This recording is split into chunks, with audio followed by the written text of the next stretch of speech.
Hello, my name is Matthew, and I'm going to show you how to manage your fuel inventory in Siteminder.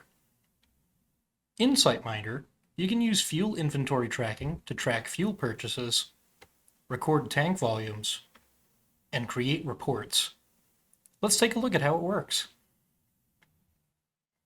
We're going to begin by first taking a look at the tank fuel log feature.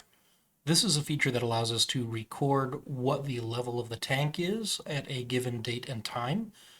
It is probably the most commonly used function in the inventory tool.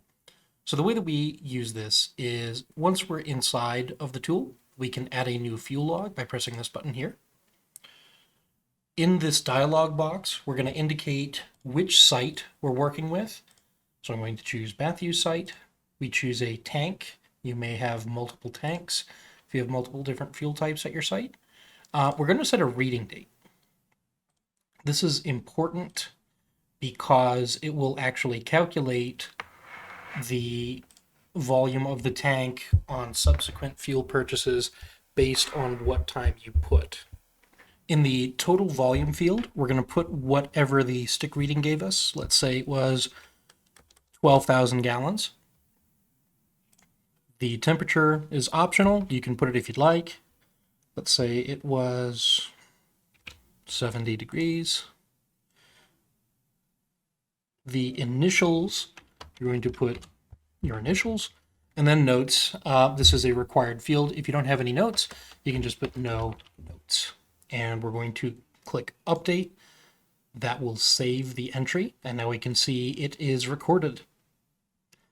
The next thing that I'm going to show you is in the input fuel purchase. So we are going to add a fuel purchase here. There are already some available, you can see. I'm going to add one for Matthew's site, 100 low lead. The invoice number, if you're purchasing this from a fuel company that provided an invoice number, you can enter it here. The purchase date, I'm going to indicate that as today. And I made the fuel log for 9 a.m., so I'm going to make this for 9:30. The volume, let's say we purchased 5,000 gallons. The invoice amount is optional. I'm going to put it here. Let's say that we paid $15,000 for that. And then notes, similar to last time, I'm just going to put no notes. All right, and now that latest entry is also recorded. Last feature of the inventory tool is in the tank level history. This is where we can print a report that will show the changes that we just made. So you are going to choose a start and an end date. It defaults to the entirety of last month.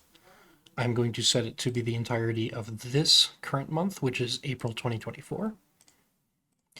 I'm going to check to make sure that the site and the tank are what I want it to be, and then I'm going to click Get Report. This is going to download a PDF to my computer. So right now we're looking at the PDF that downloaded from my browser. This is the tank level history report. In it, you can see the measurement here. This is what we set our fuel tank to when we did the log, and it set the volume level to be exactly 12,000 gallons.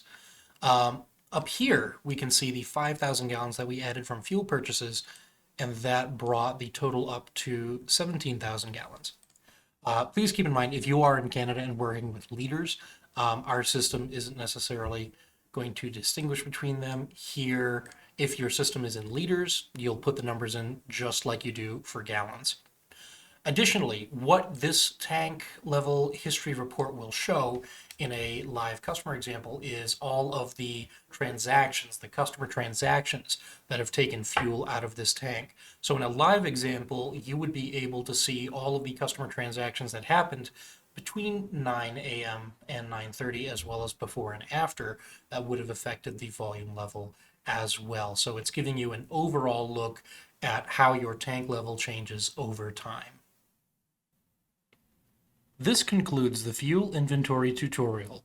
Thank you for using QTpod.